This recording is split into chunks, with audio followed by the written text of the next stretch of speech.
Welcome to Careless Coder, and today I will tell you about this bargain that I found on the Dutch Craigslist Marktplaats. Motherfucker! So I have been in the market for an SNES for almost a year now, but usually when they come up in such a nice condition, the prices go upwards from 150 euros, which is insane. This one was offered as not working, or partially working actually. So I put in a bid like 50 euros. I didn't know what was wrong, and I know there's a lot of proprietary stuff, so didn't know how far I would get fixing it. So the guy came back to me, yeah, but I want 60 euros for it. And I was like, yeah, okay, fine. So what I got was the unit with a single joystick, a Chinese Everdrive that supposedly isn't working, the shitty proprietary AV cables, and the power supply. When I had a look at the AV cable, I instantly knew that this was part of the problem.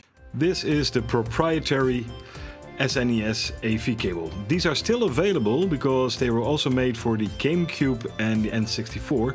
And here you can see that the video part, well, that is very much broken. So that would explain. And these don't fare a great deal better. So let's replace this. So for 6.5 euros, I got this. I got an image. So that cable cost me around 6 euros. And now we have a working SNES. But what about this Everdrive? I don't have any other games, so I would like to get this working. So let's see what is up with this little thing. The first thing I noticed that it's really wide and it goes in rather tightly. So a little sandpaper would help, but it fits. Now the weird thing is you would expect the SD card to go in like this, but you have to stick it in the other way. Like so.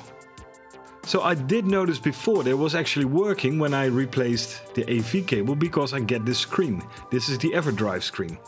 So we go to select and we select an image and see what happens when we load it. Now there is an inherent problem with an Everdrive and an SNES, because the SNES was so under-spec that a lot of the games had custom chips on the cartridges. They are not part of the Everdrive, so a lot of the ROMs won't work. So I picked something that I'm pretty sure doesn't require any acceleration, which is Arkanoid. And it is loading, but look at the ROM name, that is garbled. And it happened with all the ROMs that I loaded. And I always ended up in this screen. Now I have an idea what is going on here, so let's investigate further. I started by first copying all the ROM images on the SD card to my NAS to have them saved, backed up, and I realized they're all zip files. And I know that Everdrives don't accept zip files. So I remove all the zip files and I use a simple Unix command to extract all the zip files into the regular format, unzipped format, on the SD card.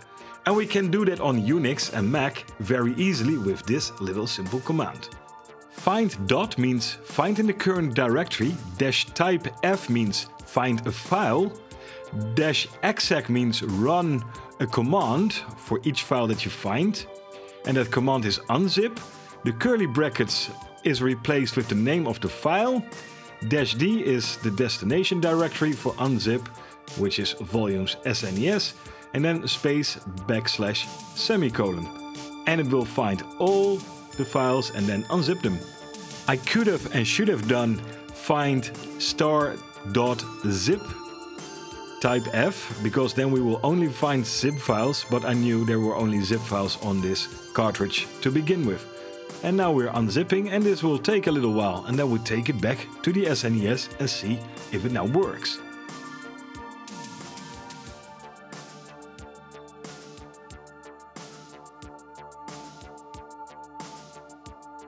So now let's eject the SD card and stick it in the Everdrive and start Arkanoid again.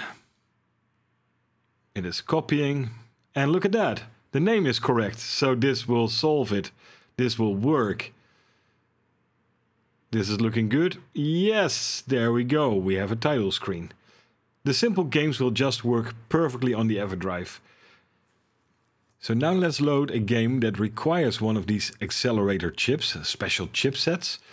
And we can see it still reads it perfectly fine, but it takes a while to flash 4 megabytes, and then we get this. Just a black screen. That's all you get on an unsupported ROM. But the majority of your classic platformers, shoot 'em ups, they will just work fine on the Everdrive. And talking about classics, here are arcade classics. I love my arcades. Defender! I adore Defender. Now the irony isn't lost on me that Defender is an 8-bit game on a 16-bit system right now, but hey, whatever. I love Defender. Oh, what's the button layout? Come on, where's my fire button? Where's my fire button? Oh, there it is. Nice. Alright, let's kick some alien butt. Oh, you're trying to steal my guy? Well, there you go, buddy. I'll put you down safely. There you go. Right. Be gone, alien scum. Oh, well, at least the system works. So there you have it. For basically 66.5 euros, I have gotten a properly working Super Nintendo Entertainment System that looks very, very nicely. And all I did was just change the AV cable and unzipped the ROMs on the Everdrive. Even that works. So that goes to show that if you wait patiently for something that you want to collect, things will come up that are easily mendable and still look very, very nice without spending an arm and a leg.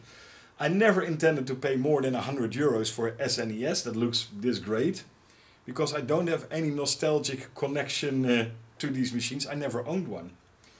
And just wanted to add it to my collection basically, and maybe for a video hack an SNES ROM, because I never programmed on SNES before, so that could be fun.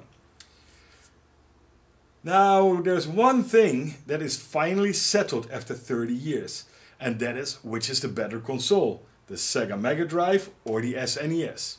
And it is the Sega Mega Drive, because the Sega Mega Drive don't require any custom chips on their cartridges, so any ROM on an Everdrive will work on the Sega Mega Drive, which is not the case of the SNES. So there you have it, SNES fanboys, the Mega Drive is the better console to own. Took 30 years for this debate to be settled, but there it is. So I hope you learned something, and see you in the next one.